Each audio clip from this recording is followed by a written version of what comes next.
당신이 사람이야? 국민연금을 받아서 그 여자한테 다 준 거야? 저는 70세, 집에서 말 한마디 줄어들던 밤이면 파크골프 모임으로 도망쳤어요. 다정한 인사에 체면이 살고 그래서 돈도 제가 먼저 썼습니다. 그런데 연금 들어오는 날마다 문자가 왔어요. 오늘 안에만. 그리고 단톡 캡처 한 장. 오빠, 이거 삭제해 줄까요? 오늘 제 이야기를 끝까지 들어주시면 여러분은 같은 실수를 반복하지 않으실 수 있을 거예요. 그리고 어느 지역에서 시청하고 계신지 댓글 한 번씩 부탁드립니다. 여러분의 이야기도 듣고 싶습니다. 그럼 지금부터 제가 모든 걸 읽기까지의 이야기를 있는 그대로 말씀드릴게요. 본문에 앞서 구독과 좋아요는 저희에게 큰 힘이 됩니다. 저는 70세 김태식입니다. 집에서 말 한마디 줄어들던 어느 봄부터 밤마다 파크골프 모임으로 향했어요. 현관문을 나서면 공기가 달라졌습니다. 집안의 무거운 침묵에서 벗어나는 기분이었어요. 아내는 68세 박영자. 30년을 함께 살았지만 요즘은 밥상을 같이 보는 일도 드물었습니다. 아침에 일어나면 아내는 이미 부엌에 있었어요. 설거지 소리만 들렸습니다. 저는 인사를 건넸지만 아내는 고개만 끄덕였어요. 뭘 먹을지 어디 갈지 묻는 말도 끊긴 지 오래였습니다. 저녁 식탁에 마주 앉아도 텔레비전 소리만 방을 채웠어요. 어느 날 저녁이었습니다. 뉴스를 보고 있는데 아내가 물었어요. 저녁 먹었냐고? 저는 먹었다고 했습니다. 사실 안 먹었지만 그렇게 대답했어요. 아내는 아무 말 없이 부엌으로 들어갔고 저는 채널을 돌렸습니다. 그 순간이 참 외로웠어요. 그래서 파크골프장으로 나가기 시작했습니다. 처음엔 운동 삼아서였어요. 저녁 먹고 소화도 시킬 겸 산책 겸. 그런데 가보니 거기엔 사람들이 있었습니다. 같은 시간에 나오는 사람들, 인사하는 사람들, 이름을 불러주는 사람들이요. 파크골프장 입구에 들어설 때마다 공기가 달라졌어요. 누군가 제 이름을 불러주고 오늘 컨디션이 어떤지 물어봤습니다.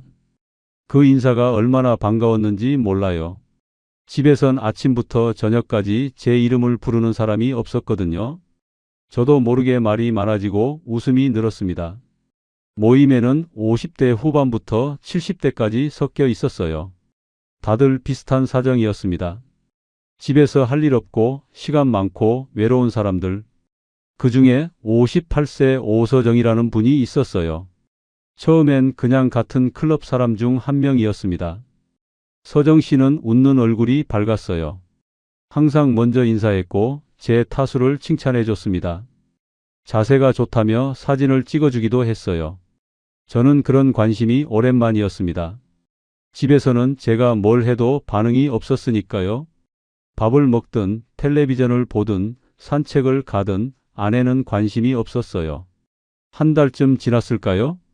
서정 씨와 자연스럽게 자주 이야기하게 됐습니다. 운동 끝나면 차 한잔 하자는 말도 제 입에서 먼저 나왔어요. 근처 카페로 갔습니다. 커피를 마시면서 이런저런 이야기를 나눴어요. 날씨, 운동, 건강, 자식들 얘기. 서정 씨는 이혼했다고 했어요. 5년 전에 남편과 헤어졌고 혼자 산다고 했습니다. 자식은 없고 가족도 멀리 있다고 했어요. 그 말을 들으니 제가 더 외롭게 느껴졌습니다. 저는 적어도 아내가 있잖아요. 근데 서정 씨는 정말 혼자였어요. 처음엔 커피값이었습니다. 3,000원, 5,000원. 제가 낼게요 하면 서정 씨는 미안해하면서도 고마워했어요. 다음엔 제가 낼게요 라고 말했지만 다음에도 제가 냈습니다. 그 반응이 좋았어요. 누군가에게 필요한 사람이 된 기분이었습니다. 점점 커피가 식사로 바뀌었어요. 저녁 먹고 나왔으니까 배는 안 고팠지만 서정 씨가 저녁 안 먹었다고 하면 같이 먹자고 했습니다. 한 번에 2만 원, 3만 원. 그 정도는 괜찮다고 생각했어요. 국민연금이 매달 350만 원 들어오니까요. 식사 후엔 택시비도 제가 냈습니다. 서정 씨 집까지 바래다 주고 다시 저희 집으로 오는 비용. 왕복 5만 원쯤 나왔어요. 서정 씨는 너무 미안해했지만 저는 괜찮다고 했습니다. 밤늦게 버스 타고 가는 것보다 택시가 안전하잖아요. 한 달에 두세 번 만났습니다. 그러면 커피값, 식사비, 택시비 합쳐서 한 번에 10만 원쯤 들었어요. 한 달이면 30만 원. 처음엔 그 정도였습니다. 연금 350만에서 30만 쓰고 생활비 200만 주고 나머지로 제가 쓰면 되니까 괜찮았어요. 몇 달이 지나면서 서정 씨가 가끔 힘든 이야기를 꺼냈습니다. 이혼 후 혼자 살면서 생활이 빠듯하다는 얘기였어요. 월세도 내야 하고 병원비도 나간다고 했습니다. 저는 그냥 들어주기만 했어요. 뭐라고 위로할 말도 없었고 제가 도와줄 수 있는 것도 없다고 생각했습니다. 근데 어느 날 모임 후에 서정 씨가 말했어요. 백화점에 같이 가자고. 옷 좀 보러 간다고 했습니다. 저는 좋다고 했어요. 할 일도 없었고 집에 가봤자 아내와 마주 앉아 있을 뿐이니까요. 백화점에 갔습니다. 서정 씨는 여성복 매장을 둘러봤어요. 이것저것 보더니 하나를 골랐습니다. 블라우스였어요. 가격표를 보니 30만 원이었습니다. 서정 씨는 예쁘다고 하면서도 비싸다며 내려놨어요. 저는 그 모습을 보고 말했습니다. 제가 사드릴게요. 서정 씨는 깜짝 놀라며 안 된다고 했어요. 너무 비싸다고 그럴 수 없다고 했습니다. 근데 저는 이미 카드를 꺼내고 있었어요. 괜찮다고 선물이라고 했습니다. 서정 씨는 정말 좋아했어요. 고맙다고 몇 번이나 말했습니다. 그 표정을 보니까 저도 기분이 좋았어요. 누군가를 기쁘게 해준다는 게 이렇게 좋은 일인지 몰랐습니다. 집에서는 아내에게 뭘 해줘도 반응이 없었거든요. 그날 밤 집에 들어가니 아내가 거실에 앉아 있었어요. 텔레비전을 보고 있었습니다. 저는 인사를 하고 방으로 들어가려는데 아내가 물었어요. 생활비 언제 주냐고. 저는 다음 달에 라고만 했습니다. 사실 이번 달은 좀 빠듯했어요. 서정 씨와 만나면서 지출이 늘었고 방금 옷값으로 30만을 썼으니까요. 통장을 확인해 보니 생각보다 적게 남아 있었습니다. 커피, 식사, 택시, 옷값 하나하나는 작았지만 모이니까 컸어요. 다음 날 아내가 또 물었습니다. 생활비 왜 안 주냐고. 저는 이번 달은 좀 빠듯하다. 다음 달엔 꼭 챙기게 라고 했어요. 거짓말은 아니었습니다. 정말 다음 달엔 줄 생각이었으니까요. 연금이 들어오면 되니까요. 그런데 다음 달도 비슷했습니다. 서정 씨와의 만남이 계속됐고 지출도 이어졌어요. 이번엔 가방을 사달라고 했습니다. 직접 말한 건 아니에요. 그냥 예쁜 가방이 있다고 갖고 싶다고 근데 살 형편이 안 된다고 했어요. 저는 그 말을 듣고 물었습니다. 얼마냐고. 서정 씨는 150만 원이라고 했어요. 순간 망설였습니다. 150만 원은 제게도 큰 돈이었거든요. 근데 서정 씨 표정을 보니까 그냥 사주고 싶었어요. 카드를 꺼냈습니다. 서정 씨는 정말 안 된다고 너무 비싸다고 말렸어요. 근데 저는 이미 카드를 건네고 있었습니다. 괜찮다고 선물이라고 했어요. 서정 씨는 고마워하면서도 미안해했고 저는 괜찮다고 했습니다. 그날 집에 들어가는 발걸음이 무거웠어요. 아내 얼굴을 보기가 싫었습니다. 생활비를 또 못 줬으니까요. 이번 달도 빠듯하다고 말해야 했어요. 저는 거실을 지나 방으로 바로 들어갔고 아내는 아무 말도 하지 않았습니다. 그 침묵이 더 무거웠어요. 한 달, 두 달. 제 지출은 점점 커졌고 집으로 가져가는 돈은 점점 줄었습니다. 아내는 이제 묻지도 않았어요. 그냥 냉장고 문 여는 소리, 설거지하는 소리만 들렸습니다. 저는 집에 있는 시간을 줄이고 모임에 더 자주 나갔어요. 집에 있으면 답답했습니다. 아내와 같은 공간에 있어도 대화가 없었어요. 밥 먹었냐, 어디 가냐 그런 기본적인 말도 사라졌습니다.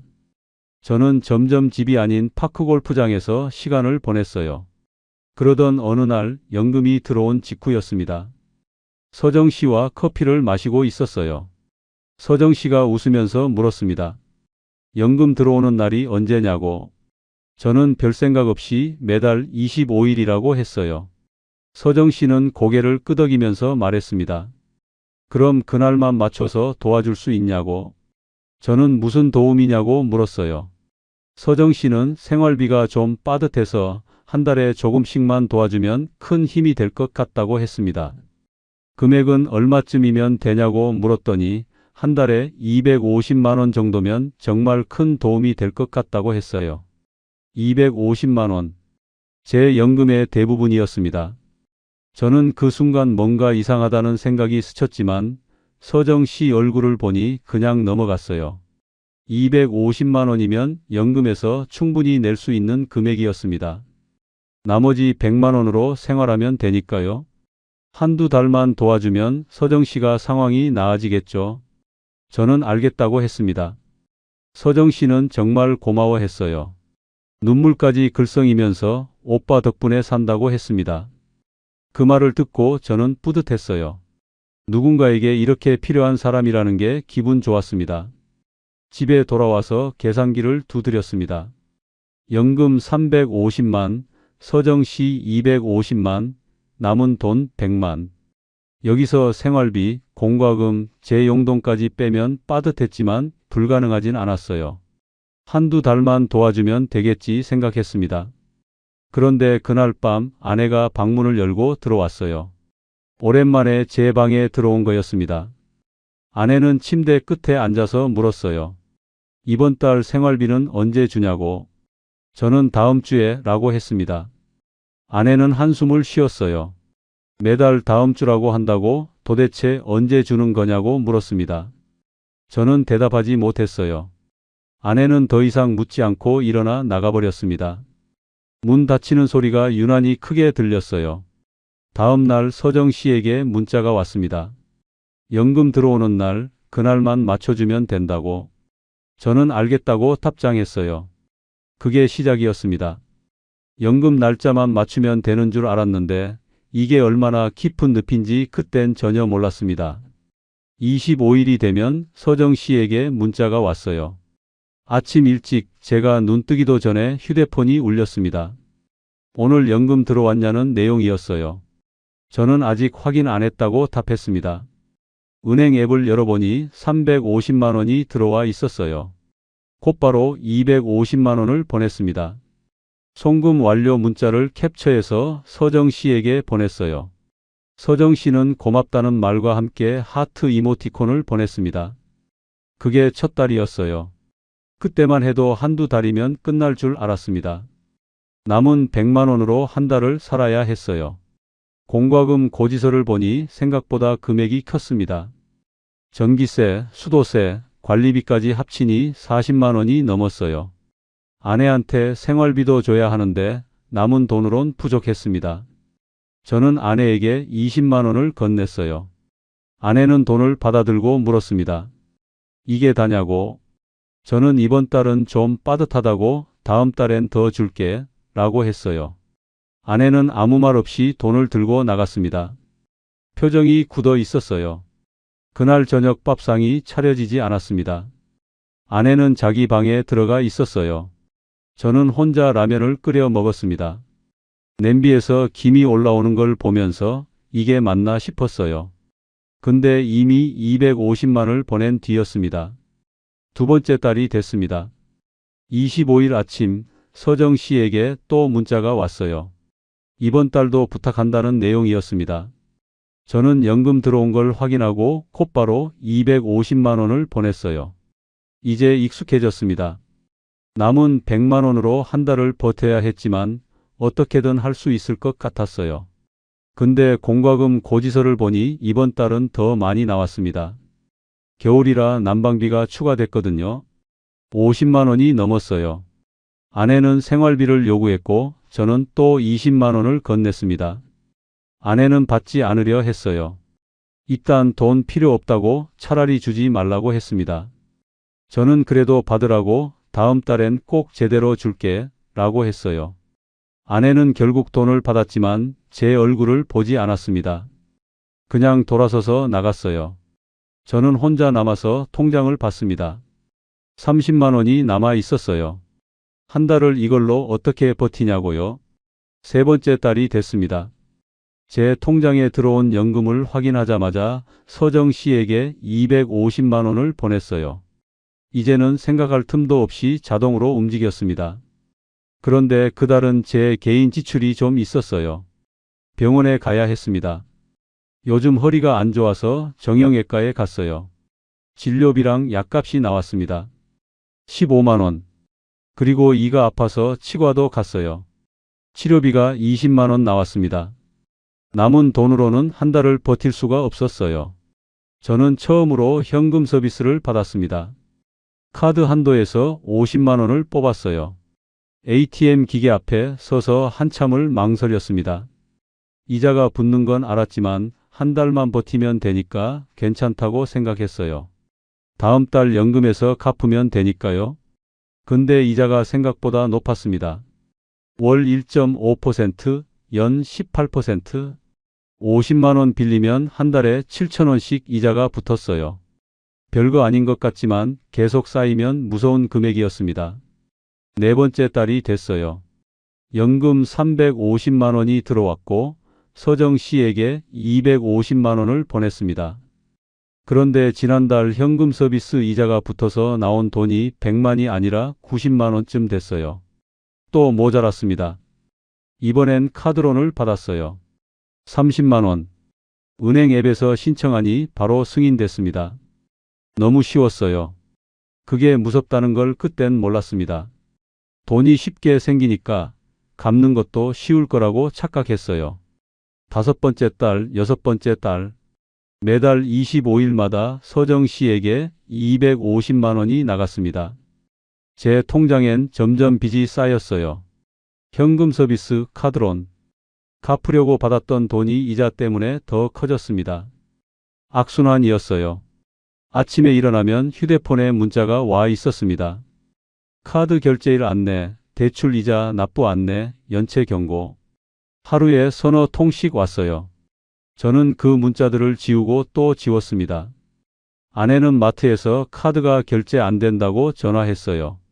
한도 초과라는 메시지가 떴다고 했습니다. 저는 당황해서 다른 카드 쓰라고 했고 아내는 화난 목소리로 끊었어요. 집에 들어가기가 두려웠습니다. 그날 밤 아내가 물었어요. 왜 카드 한도가 다 찼냐고. 저는 요즘 지출이 좀 있었다. 곧 정리될 거다 라고만 했습니다. 아내는 더 이상 묻지 않았어요. 그냥 방으로 들어가 버렸습니다. 문 잠그는 소리가 들렸어요. 저는 거실 소파에 앉아서 휴대폰을 봤습니다. 서정 씨와의 대화창에는 고맙다는 메시지들이 가득했어요. 하트, 박수, 웃는 얼굴 이모티콘. 그 메시지들을 보면 위로가 됐습니다. 누군가 제게 고마워하고 있다는 사실이 저를 붙들어줬어요. 일곱 번째 달이 됐습니다. 연금이 들어오자마자 서정 씨에게 250만 원을 보냈어요. 이제는 자동처럼 움직였습니다. 생각할 틈도 없이 송금부터 했어요. 그러고 나서 남은 돈을 봤는데 카드론 이자를 빼니 70만 원밖에 안 남았습니다. 그 돈으로 한 달을 어떻게 버티냐고요? 못 버텼어요. 저는 또 카드론을 받았습니다. 50만 원. 통장을 보니 빚이 200만 원을 넘어가고 있었어요. 이러다간 안 되겠다 싶었지만 서정 씨에게 말을 꺼낼 수가 없었습니다. 서정 씨는 가끔 파크골프 모임에서 다른 사람들 앞에서 저를 칭찬했어요. 오빠가 정말 좋은 분이라고 자기를 많이 도와준다고 했습니다. 다른 사람들은 부러워했어요. 저는 그 시선이 좋았습니다. 여덟 번째 달이 됐습니다. 아내가 생활비를 강하게 요구했어요. 이번 달엔 반드시 달라고 했습니다. 손자 생일 선물도 사야 하고 명절 준비도 해야 한다고 했어요. 저는 50만 원을 건넸고 아내는 이게 다냐고 물었습니다. 저는 지금 이게 전부라고 했어요. 아내는 한참을 저를 보다가 말했습니다. 당신 요즘 이상하다고. 뭐가 이상하냐고 물었더니 아내는 대답하지 않았습니다. 그냥 돈을 들고 방으로 들어갔어요. 그날 밤 저는 혼자 남아서 텔레비전을 켰습니다. 뉴스가 나왔어요. 노인 사기 관련 뉴스였습니다. 로맨스 스캠, 보이스피싱, 투자 사기. 저는 채널을 돌렸어요. 그 뉴스를 보고 싶지 않았습니다. 화면에 뭐가 나오는지 하나도 들어오지 않았어요. 머릿속엔 숫자만 떠올랐습니다. 250만, 250만, 250만. 지금까지 총 2천만이 나간 거였어요.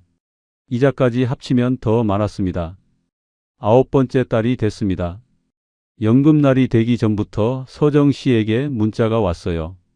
이번 달도 25일 맞죠? 저는 네 라고 답했습니다. 그런데 그 문자 뒤에 한 줄이 더 있었어요. 이번 달은 날짜 꼭 맞춰주세요.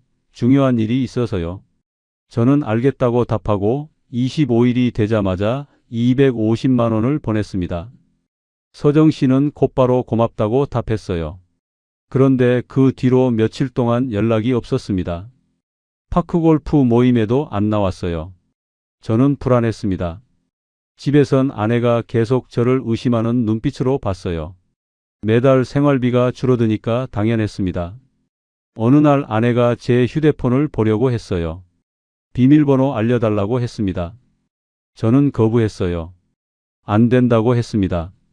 아내는 왜 안 되냐고 숨길 게 뭐냐고 물었어요. 저는 대답하지 못했습니다. 보여줄 수 없었어요. 송금 내역이 다 찍혀 있었으니까요. 아내와 제 사이에 보이지 않는 벽이 생겼습니다. 아침에 일어나도 인사하지 않았고 밥도 따로 먹었어요. 텔레비전도 각자 방에서 봤습니다. 같은 집에 살지만 남남처럼 지냈어요. 10번째 달이 왔습니다. 마지막 250만 원을 보냈어요. 이제 총 2,500만 원이 나간 셈이었습니다. 저는 이쯤에서 정리해야겠다고 생각했어요. 서정 씨에게 말을 꺼내려고 모임에 나갔습니다. 그날 서정 씨가 나왔어요. 오랜만에 보는 얼굴이었습니다. 저는 잠깐 이야기 좀 하자고 했고 서정 씨는 좋다고 했어요. 커피숍으로 갔습니다. 제가 먼저 말을 꺼내려는데 서정 씨가 먼저 말했어요. 단톡방 이야기를 꺼냈습니다. 파크골프 모임 단톡방에 제가 올렸던 사진들, 서정 씨와 함께 찍은 사진이 있다고 했어요. 그 사진들 캡처해뒀다면서 휴대폰 화면을 보여줬습니다. 저는 순간 얼어붙었어요. 그게 뭐가 문제냐고 물었습니다. 서정 씨는 문제될 게 없다고 그냥 혹시나 해서 저장해뒀다고 했어요. 그러면서 물었습니다. 이거 삭제해 드릴까요? 목소리는 부드러웠지만 눈빛은 차가웠어요. 저는 아무 말도 못했습니다. 서정 씨는 미소를 지으면서 말했어요. 이번 달도 날짜 맞춰주시죠. 괜찮으시죠? 그 순간 깨달았습니다. 이건 도움이 아니었어요. 이건 처음부터 계획된 거였습니다. 그런데 이미 너무 깊이 들어와 있었어요. 돌아갈 방법이 보이지 않았습니다.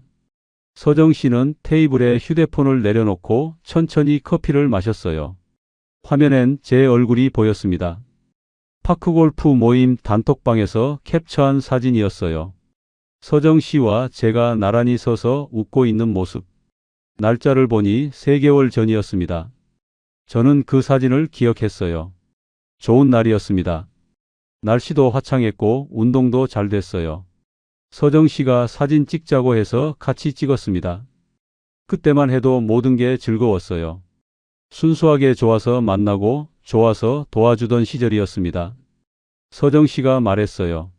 이 사진 단톡방에선 이미 지워졌지만 자기는 따로 저장해뒀다고. 혹시 필요할까 봐서요. 저는 왜 필요하냐고 물었습니다. 서정 씨는 대답 대신 미소만 지었어요. 커피를 한 모금 마시고 나서 다시 말했습니다. 이 사진 외에도 몇 장 더 있다고. 같이 식사하는 사진, 백화점에서 찍은 사진, 택시 타는 사진. 다 저장해 뒀다고 했어요. 저는 등골이 서늘해졌습니다. 그러면서 물었어요. 이 사진들 삭제해 드릴까요? 저는 그게 무슨 뜻인지 바로 알았습니다. 단톡방 사진이 문제가 아니었어요. 서정 씨 휴대폰에 저장된 사진이 문제였습니다. 그 사진이 어디로 갈지는 서정 씨 마음이었어요. 저는 뭐라고 대답해야 할지 몰랐습니다. 입이 떨어지지 않았어요. 서정 씨는 여유롭게 커피를 마시면서 기다렸습니다. 그 침묵이 길게 느껴졌어요. 저는 그냥 고개만 끄덕였습니다. 다른 선택지가 없었어요. 서정 씨는 그럼 이번 달도 잘 부탁한다고 했습니다. 날짜는 꼭 맞춰달라고, 이번엔 정말 중요하다고 했어요. 저는 알겠다고 했습니다. 커피숍을 나와서 집으로 걸어갔어요. 다리에 힘이 없었습니다. 자꾸 휘청거렸어요. 머릿속이 복잡했습니다. 이걸 어떻게 해야 하나? 누구한테 말해야 하나? 근데 말할 수 있는 사람이 없었어요. 집에 도착하니 아내가 현관에서 기다리고 있었습니다. 휴대폰 알림 받다고 했어요. 매달 같은 날 같은 금액이 나간다고 했습니다. 아내가 제 통장 알림을 어떻게 받는지 모르겠어요. 아마 제 휴대폰을 받나 봅니다. 저는 사업 관계라고 둘러댔습니다. 무슨 사업이냐고 물으니 투자라고 했어요. 뭘 투자하냐고 물으니 대답하지 못했습니다. 아내는 계속 물었지만 저는 입을 다물었어요. 아내는 통장 보여달라고 했습니다. 저는 안 된다고 했어요. 아내 목소리가 높아졌습니다. 왜 안 되냐고, 뭘 숨기냐고 물었어요. 30년을 같이 살았는데 이런 적 없었다고, 대체 무슨 일이냐고 소리쳤습니다. 저는 아무 대답도 할 수 없었어요. 그냥 방으로 들어가 버렸습니다. 아내는 문 앞에서 한참을 서 있었어요. 숨소리가 들렸습니다. 울고 있는 것 같았어요. 저는 문을 열 수 없었습니다. 한참 뒤에 아내가 돌아갔습니다. 발소리가 멀어졌어요. 거실에서 텔레비전 소리가 들렸습니다. 저는 침대에 누워서 천장을 봤어요. 형광등이 흔들리는 것 같았습니다. 다음 날 서정 씨에게 문자가 왔어요. 이번 달은 조금 일찍 보내줄 수 있냐고 물었습니다. 급한 일이 생겼다고 했어요. 저는 연금이 아직 안 들어왔다고 했습니다. 서정 씨는 그럼 다른 방법으로라도 해달라고 했어요. 다른 방법이 뭐가 있었을까요? 저는 카드론을 또 받았습니다. 이번엔 100만 원. 한도가 거의 찼지만 간신히 받을 수 있었어요. 승인될 때까지 기다리는 시간이 길게 느껴졌습니다. 그 돈을 서정 씨에게 보냈어요. 서정 씨는 고맙다고, 오빠 덕분에 산다고 했습니다. 연금 들어오면 나머지도 부탁한다고 했어요. 저는 알겠다고만 답했습니다. 연금날이 됐습니다. 350만 원이 들어왔고 나머지 150만 원을 보냈어요. 그달엔 총 250만 원이 나갔지만 이미 카드론 100만을 먼저 썼으니까 제 손에 남은 건 거의 없었습니다. 빚은 300만 원을 넘어갔어요. 아내는 냉장고에 반찬이 떨어져도 말하지 않았습니다. 저도 묻지 않았어요. 우리는 같은 집에서 각자 살고 있었습니다. 밥도 따로 먹고 말도 섞지 않았어요. 아침에 일어나면 아내는 이미 밖에 나가 있었습니다. 저는 점점 집을 피했어요. 아침 일찍 나가서 저녁 늦게 들어왔습니다. 파크골프 모임도 매일 나갔어요. 근데 서정 씨를 보면 불편했습니다. 좋아서 만나던 사람이 이제는 무서웠어요. 몇 주가 지나고 서정 씨가 또 연락했습니다. 이번엔 좀 큰 금액이 필요하다고 했어요. 얼마냐고 물었더니 1,500만 원이라고 했습니다. 저는 깜짝 놀랐어요. 그런 돈 어떻게 만드냐고 물었습니다. 서정 씨는 적금 있지 않냐고 물었어요. 있긴 했습니다. 5년 만기 적금이 하나 있었어요. 만기가 6개월 남았지만 해지하면 1,500만 원쯤 나왔습니다. 서정 씨는 그걸 해지해 달라고 했어요. 저는 안 된다고 했습니다. 그건 노후 자금이라고, 아내랑 같이 모은 돈이라고 했어요. 서정 씨는 이해한다면서도 자기도 급하다고 했습니다. 그러면서 다시 물었어요. 단톡 사진 삭제해 드릴까요? 저는 할 말이 없었습니다. 그 사진이 어떻게 쓰일지 알고 있었어요. 아내한테 가면 이혼이었습니다. 자식들한테 가면 창피였어요. 모임 사람들한테 가면 체면이 구겨졌습니다. 며칠을 고민했어요. 잠도 안 왔습니다. 밤새 뒤척이다가 새벽에 일어났어요. 거울을 보니 제가 아닌 것 같았습니다. 얼굴은 수척해지고 눈에는 핏줄이 서 있었어요. 아내 얼굴도 못 봤습니다. 밥도 제대로 못 먹었어요. 입맛이 없었습니다. 뭘 먹어도 모래 씹는 것 같았어요. 체중이 5kg 빠졌습니다. 결국 은행에 갔어요. 적금 해지 신청서를 썼습니다. 손이 떨려서 글씨가 제대로 안 써졌어요. 직원이 물었습니다. 만기까지 얼마 안 남았는데 해지하냐고 이자 손해가 크다고 했어요. 저는 급한 일이 있다고만 했습니다. 직원은 더 이상 묻지 않고 처리해 줬어요. 돈이 나왔습니다. 1,500만 원. 봉투에 담긴 현금이 무겁게 느껴졌어요. 서정 씨에게 연락했습니다. 만나자고 했어요. 카페에서 만나 봉투를 건넸습니다. 서정 씨는 봉투를 받아들고 확인했어요. 세어보지도 않고 가방에 넣었습니다. 정말 고맙다고 했어요. 손을 잡으면서 오빠 덕분에 산다고 했습니다. 이번이 마지막이라고 이제 괜찮을 것 같다고 했어요. 그 말이 위로가 됐습니다. 순간적으로 남아요. 집에 돌아오니 아내가 통장 정리를 하고 있었어요. 제 적금 통장도 펼쳐져 있었습니다. 거실 테이블 위에 통장들이 쭉 늘어서 있었어요. 적금 통장, 예금 통장, 연금 통장. 아내는 하나씩 들여다보고 있었습니다. 언제 해지했냐고 물었어요. 저는 대답하지 못했습니다. 아내는 휴대폰도 들고 있었어요. 제 휴대폰이었습니다. 송금 내역이 화면에 떠 있었어요. 매달 25일 250만 원 같은 계좌로. 아내는 천천히 일어났습니다. 휴대폰을 테이블에 내려놓고 저를 봤어요. 눈에 눈물이 고여 있었습니다. 목소리가 떨렸어요. 당신이 사람이야? 국민연금을 받아서 그 여자한테 다 준 거야? 저는 아무 말도 못하고 서 있었습니다. 아내는 통장을 던지면서 소리쳤어요. 당신 미쳤어? 30년 모은 돈을 매달 들어오는 연금을 다 어디다 줬어? 울먹이면서 물었어요. 도대체 어디에 쓴 거냐고, 누구한테 준 거냐고. 매달 같은 날, 같은 금액, 10개월이 넘게. 그게 뭐냐고 소리쳤습니다. 저는 고개를 숙였어요. 아내의 목소리가 더 떨렸습니다. 당신 여자 있지? 그 여자가 누구야? 송금 받는 그 사람이 누구냐고 물었어요. 저는 부인했습니다. 아니라고 했어요. 그럼 뭐냐고, 1,500만 원이 어디로 간 거냐고, 매달 250만 원이 어디로 간 거냐고 소리쳤습니다. 총 얼마를 준 거냐고, 대체 얼마를 날린 거냐고 물었어요. 저는 대답할 수 없었습니다. 아내는 한참을 울다가 방으로 들어갔어요. 문 잠그는 소리가 들렸습니다. 저는 거실에 혼자 남았어요. 테이블 위에 통장들이 흩어져 있었습니다. 제 휴대폰을 집어들었어요. 송금 내역이 그대로 떠 있었습니다. 스크롤을 내리니 끝도 없이 나왔어요. 250만, 250만, 250만. 같은 날짜, 같은 금액, 같은 계좌로. 그날 밤 휴대폰을 봤어요. 서정 씨에게 문자가 와 있었습니다. 다음 달 연금도 날짜 맞춰서 부탁한다는 내용이었어요. 저는 휴대폰을 던지고 싶었지만 그러지 못했습니다. 그냥 화면을 꺼버렸어요. 다음 날도 그 다음 날도 아내는 방에서 나오지 않았습니다. 밥도 안 먹었어요. 저는 문 앞에서 밥 먹으라고 말했지만 대답이 없었습니다.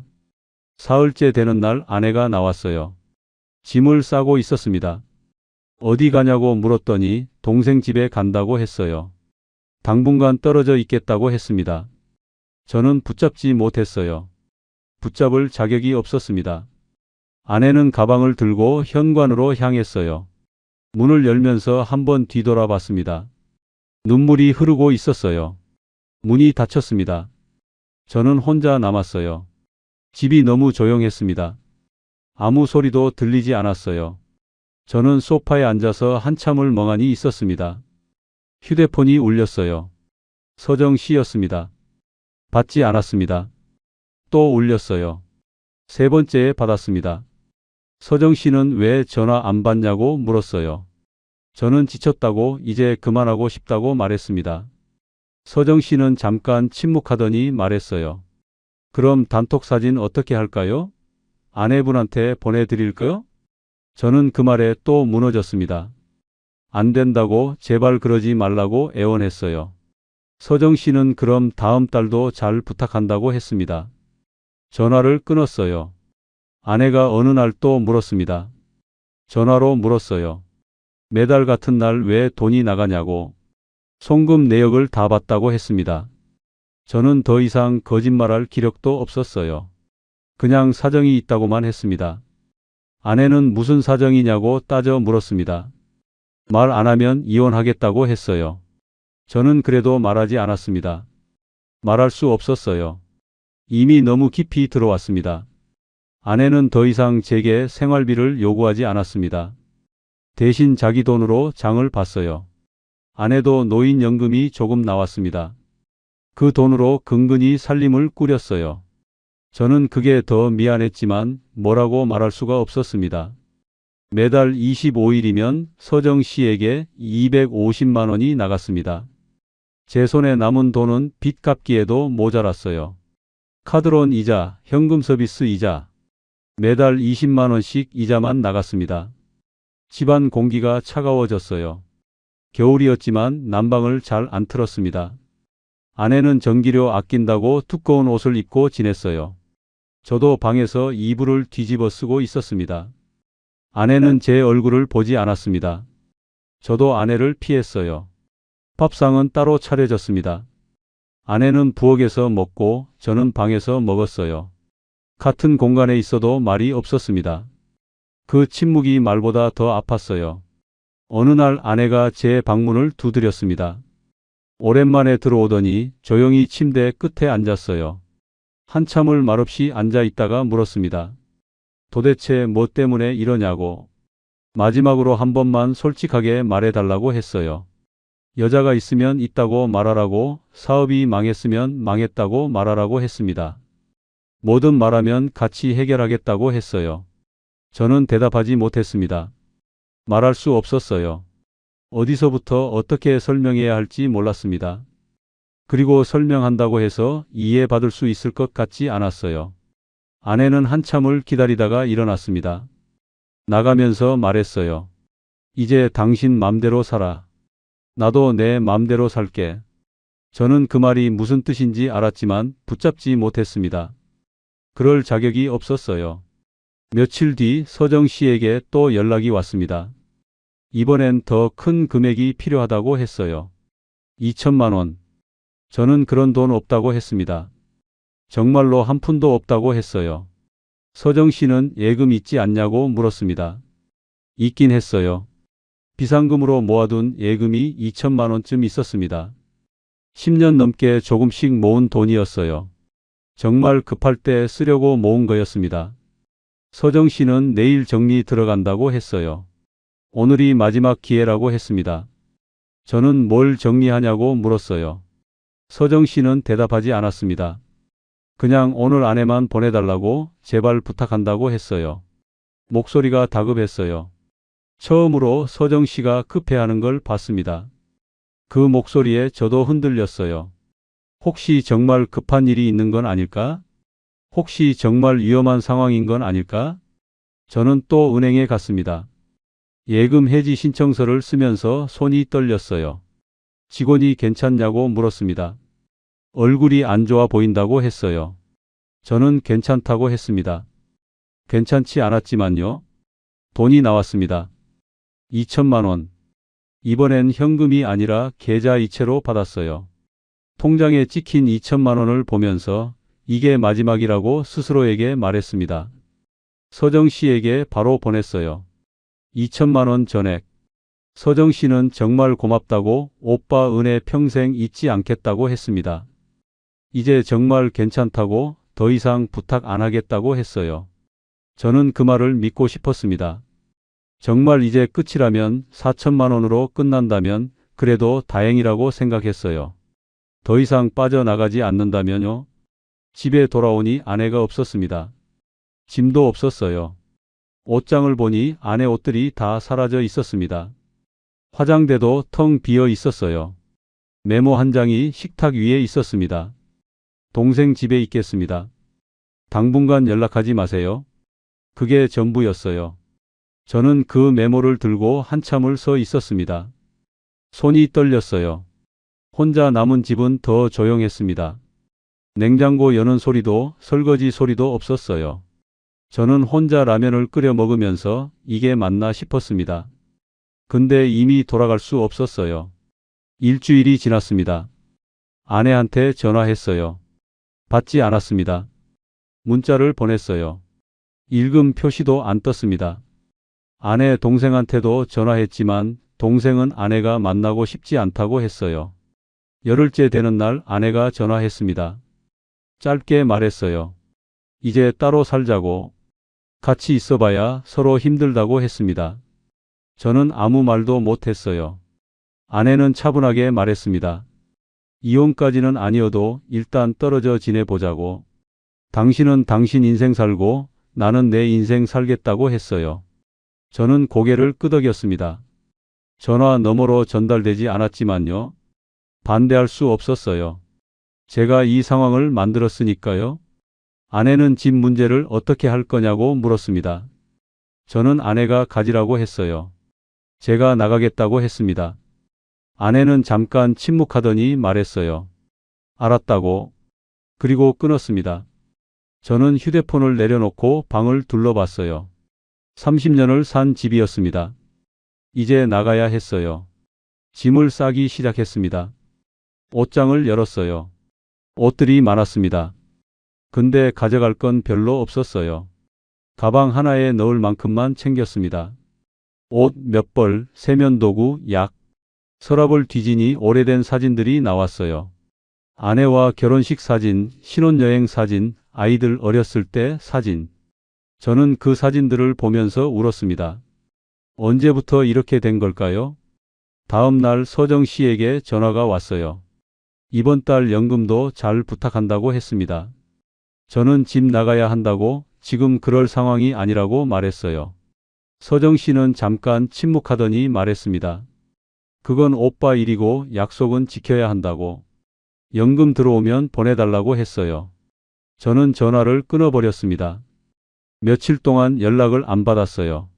그랬더니 문자가 왔습니다. 사진 이야기였어요. 아내분 연락처 알고 있다고 보내드릴까요? 저는 그 문자를 보고 무너졌습니다. 결국 연금날에 250만 원을 보냈어요. 이제 총 4천만 원이 넘게 나간 셈이었습니다. 월 250만 10개월에 적금 1,500만, 예금 2천만.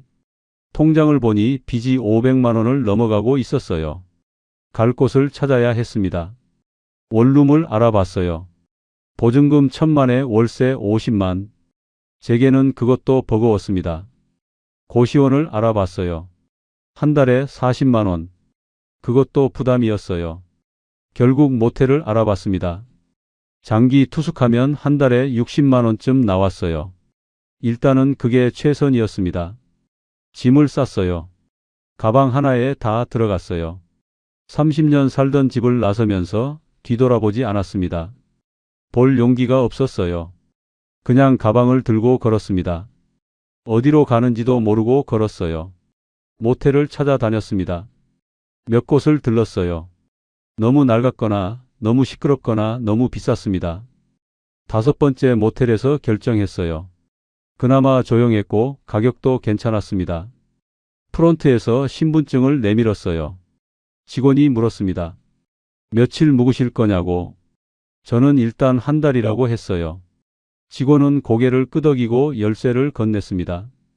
방 번호는 307호였어요. 3층 복도 끝에 있었습니다. 문을 열고 들어가니 좁았어요. 침대 하나, 책상 하나, 작은 화장실. 그게 전부였습니다. 창문을 열었어요. 밖이 보였습니다. 주차장이 보이고 그 너머로 건물들이 보였어요. 저는 그 풍경을 보면서 생각했습니다. 이게 제 인생이 된 거구나. 짐을 풀었어요. 가방에서 옷을 꺼내 옷걸이에 걸었습니다. 세면도구를 화장실에 놓았어요. 약을 책상 위에 놓았습니다. 그게 제 전부였어요. 침대에 앉았습니다. 스프링이 삐걱거렸어요. 누워봤습니다. 천장이 보였어요. 페인트가 군데군데 벗겨져 있었습니다.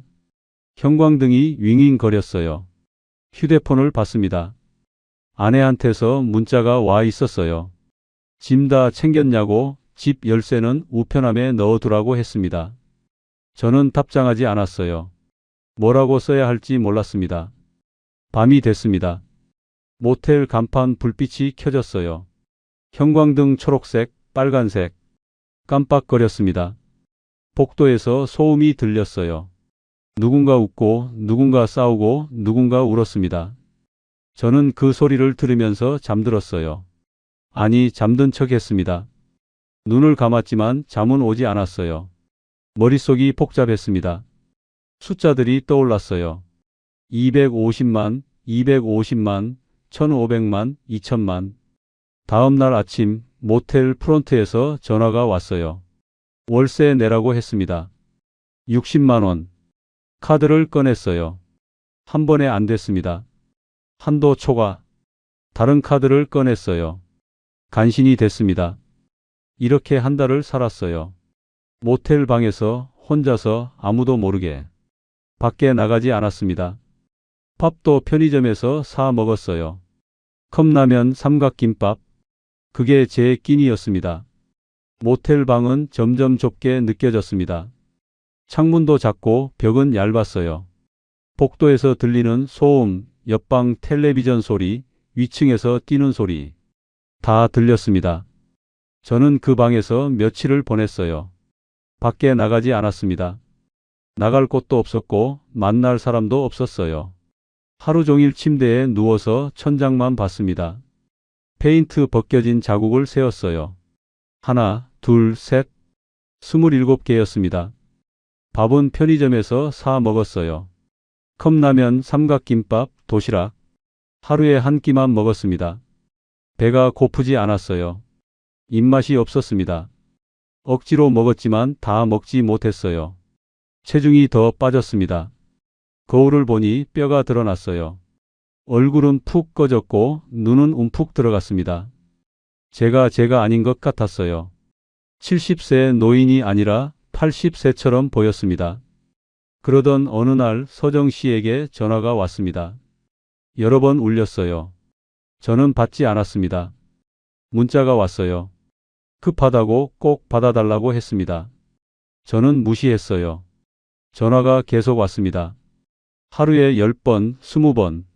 저는 결국 받았어요. 서정 씨는 급하다고 했습니다.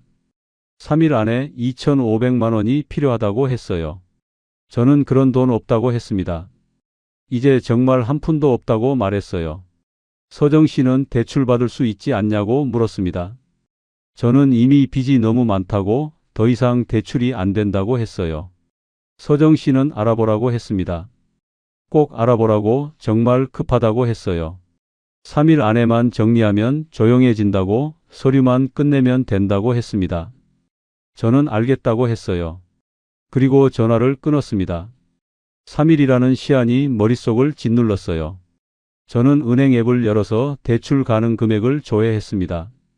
신용대출로 2,500만 원이 나올 수 있다고 떴어요. 이자는 연 12%, 한 달에 25만 원씩 이자가 붙었습니다. 감당할 수 없는 금액이었어요. 제 연금으로는 절대 갚을 수 없었습니다. 근데 서정 씨가 또 문자를 보냈어요. 3일 안에만 정리하면 정말 끝난다고 이번이 진짜 마지막이라고 했습니다. 저는 그 말을 믿고 싶었어요. 이게 정말 마지막이라면 끝낼 수 있다면 그 뒤엔 평화로울 거라고 생각했습니다. 저는 대출 신청 버튼을 눌렀어요. 은행에 가야 했습니다. 오랜만에 모텔을 나섰어요. 햇빛이 눈부셨습니다. 사람들이 많았어요. 다들 바쁘게 걸어갔습니다. 저는 그 사이를 걸으면서 제가 이 세상에 속하지 않는 것 같았어요. 은행에 도착했습니다. 대출 창구로 갔어요. 직원이 신청서를 건넸습니다. 용도가 뭐냐고 물었어요. 저는 개인 사정이라고만 했습니다. 직원은 이자가 높으니 신중하게 생각하라고 했어요. 저는 괜찮다고 했습니다. 괜찮지 않았지만요. 신청서를 작성했어요. 심사에 30분 정도 걸렸습니다. 저는 의자에 앉아서 기다렸어요. 시계를 봤습니다. 초침이 느리게 움직였어요. 승인됐다고 했습니다. 2,500만 원이 통장에 들어왔어요. 저는 그걸 확인하고 바로 서정 씨에게 보냈습니다. 송금 완료 문자를 캡처해서 보냈어요. 서정 씨는 고맙다고 답했습니다. 정말 고맙다고, 오빠 은혜 절대 안 잊겠다고 했어요. 그리고 이제 정리됐다고, 이제 괜찮다고 말했습니다. 저는 안도했어요. 이제 끝났다고 생각했습니다. 모텔로 돌아왔어요. 침대에 누웠습니다. 몸에 힘이 하나도 없었어요. 눈을 감았습니다. 잠이 왔어요. 오랜만에 깊이 잤습니다. 이틀이 지났습니다. 서정 씨에게 또 전화가 왔어요. 저는 받지 않으려 했습니다. 근데 계속 걸려왔어요. 받았습니다. 서정 씨는 마지막으로 1,500만 원만 더 필요하다고 했어요. 저는 미쳤냐고 소리쳤습니다. 3일 전에 끝이라고 하지 않았냐고, 2,500만이 마지막이라고 하지 않았냐고 소리쳤어요. 서정 씨는 상황이 바뀌었다고 했습니다. 예상 못한 일이 생겼다고 했어요. 저는 더 이상 못한다고 했습니다. 정말로 한 푼도 없다고, 대출도 더 이상 안 된다고 말했어요. 서정 씨는 보험 있지 않냐고 물었습니다. 해지하면 1,500만 원쯤 나오지 않냐고요. 저는 전화를 끊어버렸습니다. 휴대폰을 던졌어요. 벽에 부딪혀 떨어졌습니다. 화면이 깨졌어요. 저는 소리쳤습니다. 아무도 듣지 못하게 벽을 향해 소리쳤어요. 며칠 동안 연락을 안 받았습니다. 휴대폰 전원을 껐어요. 근데 불안했습니다. 서정 씨가 뭘 할지 몰랐어요. 사진을 어디 보낼지 몰랐습니다. 사흘째 되는 날 문자가 와 있었어요. 단톡 사진 이야기였습니다. 그 사진 어떻게 할 거냐고, 아내분한테 보낼까요? 자식분들한테 보낼까요? 물었습니다. 저는 무너졌어요. 결국 보험사에 전화했습니다. 해지 신청을 했어요. 20년 넘게 붙던 보험이었습니다. 노후를 위해 아프면 쓰려고 든 보험이었어요. 해지 환급금이 1,500만 원 나왔습니다. 저는 그걸 받아서 서정 씨에게 보냈어요. 이제 총 1억이 나간 셈이었습니다. 계산했어요. 월 250만, 10개월 2,500만, 적금 1,500만, 예금 2,000만, 대출 2,500만, 보험 1,500만. 1억. 제 전 재산이었습니다. 30년 일하고 모으고 저축한 돈. 다 날아갔어요. 저는 통장을 봤습니다. 잔액이 거의 없었어요. 빚만 800만 원 넘게 남아 있었습니다. 그제야 정신이 들었어요. 저는 휴대폰으로 제 거래 내역을 다 확인했습니다. 서정 씨에게 보낸 돈이 어떻게 나갔는지 추적해 봤어요. 계좌가 여러 개였고 명목도 제각각이었습니다. 어떤 건 식사비, 어떤 건 대출 상환, 어떤 건 병원비, 어떤 건 가족 지원. 다 거짓말이었어요. 저는 퍼즐 조각을 맞추듯 하나씩 확인했습니다. 이게 처음부터 계획된 구조였다는 걸 깨달았어요. 서정 씨는 처음부터 저를 타겟으로 삼았습니다. 외로운 남자, 돈 있는 남자, 체면 중요한 남자, 아내와 사이 안 좋은 남자. 저는 완벽한 먹잇감이었어요. 그걸 이제야 알았습니다. 파크골프 모임도 우연이 아니었던 것 같아요. 서정 씨가 저를 고른 거였습니다. 제 상황을 파악하고 약점을 찾고 접근했어요. 처음부터 끝까지 계획이었습니다. 저는 바보였어요. 외로움에 속고 관심에 속고 체면에 속았습니다. 누군가 저를 필요로 한다는 착각에 빠져서 모든 걸 잃었어요. 아내에게 전화가 왔습니다. 변호사 통해서 이혼 서류 보낸다고 했어요. 재산 분할은 집만 아내가 가지고 나머지 빚은 제가 지기로 했습니다. 아내는 끝까지 이유를 묻지 않았어요. 알고 싶지 않았던 것 같습니다. 아니면 이미 알고 있었을지도 몰라요. 남편이 바보였다는 걸, 다른 여자한테 속았다는 걸, 돈을 다 날렸다는 걸요. 이혼 서류가 왔습니다. 저는 서명했어요. 30년 결혼이 종이 한 장으로 끝났습니다. 펜을 들고 이름을 쓰는데 손이 떨렸어요. 글씨가 비뚤어졌습니다. 서류를 우편함에 넣고 모텔로 돌아왔어요. 방에 누워서 천장을 봤습니다. 형광등이 윙윙거렸어요. 얇은 벽 너머로 누군가 웃는 소리가 들렸습니다. 저는 그 소리를 들으면서 생각했어요. 이게 제 인생의 끝인가? 70세, 혼자, 빚만 남은 채로 모텔 방에서 이렇게 끝나는 건가? 카드 결제를 하려는데 승인이 안 됐습니다. 한도 초과. 저는 다른 카드를 꺼냈어요. 이것도 안 됐습니다. 세 번째 카드로 겨우 결제했어요. 모텔비 60만 원. 통장을 확인했습니다. 빚은 800만 원을 넘어갔고 다음 달 연금에서 대출 이자만 빼면 남는 게 거의 없었어요. 저는 계산기를 두드렸지만 답이 나오지 않았습니다. 밖에 나가서 담배를 피웠어요. 원래 담배를 안 피웠는데 요즘은 피웁니다. 편의점에서 한 갑 사서 모텔 뒤편에서 피워요. 담배 연기가 하늘로 올라갔습니다. 저는 그 연기를 보면서 생각했어요. 나도 저렇게 사라지면 편할까? 아무도 모르게 조용히 사라지면 괜찮을까? 모텔 복도를 걸었습니다. 형광등이 깜빡거렸어요. 끝까지 가니 비상구가 있었습니다. 저는 그 앞에 서서 한참을 있었어요. 문을 열면 뭐가 나올까 궁금했습니다. 손잡이를 잡았어요. 차가웠습니다. 저는 그 차가움을 느끼면서 문을 열지 못했어요. 그냥 서 있었습니다. 형광등 불빛 아래서 혼자서요. 모텔에서 한 달을 보냈습니다. 매일 똑같았어요. 아침에 눈 뜨고 천장 보고 형광등 소리 듣고 얇은 벽 너머 소음 듣고 다시 잠들었습니다. 밖에 나가지 않았어요. 나갈 이유도 만날 사람도 없었습니다. 편의점만 갔습니다.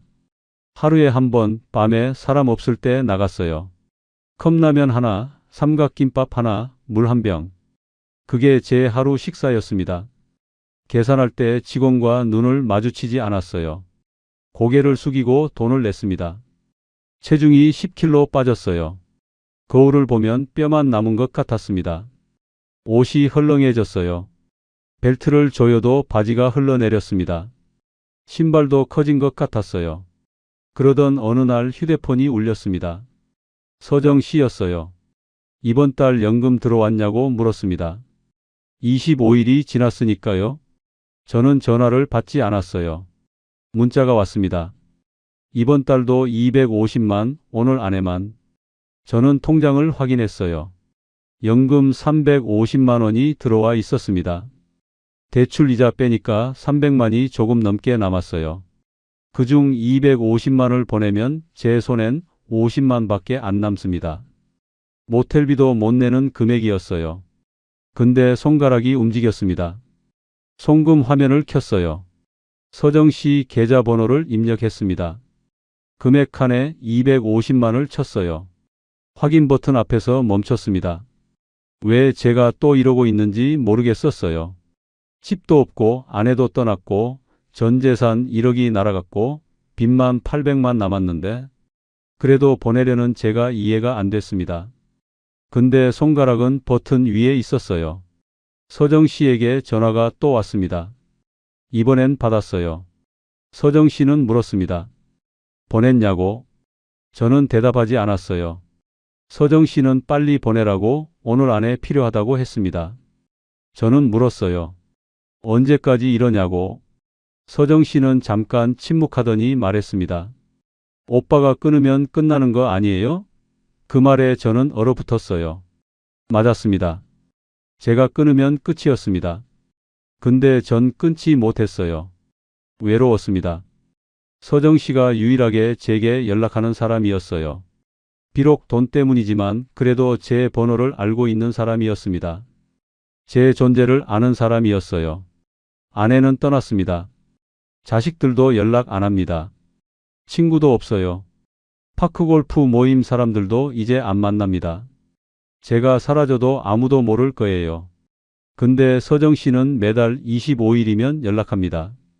그게 저를 붙들었어요. 누군가 제가 살아있는지 확인하는 사람, 제 이름을 부르는 사람, 제게 연락하는 사람. 비록 돈 때문이지만 그게 저를 이 세상에 연결시켜줬습니다. 전화를 끊었어요. 송금 화면을 또 봤습니다. 250만. 확인 버튼. 저는 한참을 그 화면을 보고 있었어요. 누르면 끝입니다. 아니, 안 누르면 끝이었습니다. 창문 밖을 봤어요. 해가 지고 있었습니다. 주황색 하늘이 보였어요. 모텔 간판 불빛이 켜졌습니다. 형광등 초록색, 빨간색.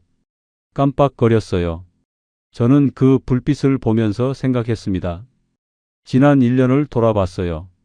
파크 골프장에서 웃고 있던 제 모습, 서정 씨와 커피 마시던 날들, 처음 돈을 건넸을 때의 뿌듯함. 그게 언제부터 잘못된 건지 모르겠었어요. 아니, 알고 있었습니다. 처음부터 잘못됐어요. 외로움을 돈으로 메우려 했고 관심을 살 수 있다고 착각했습니다. 체면 때문에 멈추지 못했고 약점 때문에 끊지 못했어요. 서정 씨만 나쁜 사람이 아니었습니다. 저도 공범이었어요. 제가 스스로 문을 열어줬고 제가 계속 돈을 보냈습니다. 협박당했다고 생각했지만 사실 저는 언제든 끊을 수 있었어요. 경찰에 신고할 수 있었습니다. 아내한테 말할 수 있었어요. 자식들한테 도움을 청할 수 있었습니다. 근데 하나도 안 했어요. 왜냐하면 부끄러웠으니까요. 창피했으니까요. 70세 노인이 50대 여자한테 속았다는 게 창피했습니다. 외로워서 돈을 줬다는 게 부끄러웠어요. 그래서 숨겼습니다. 계속 돈을 보내면서 끝날 거라고 착각하면서 혼자 감당하려 했어요.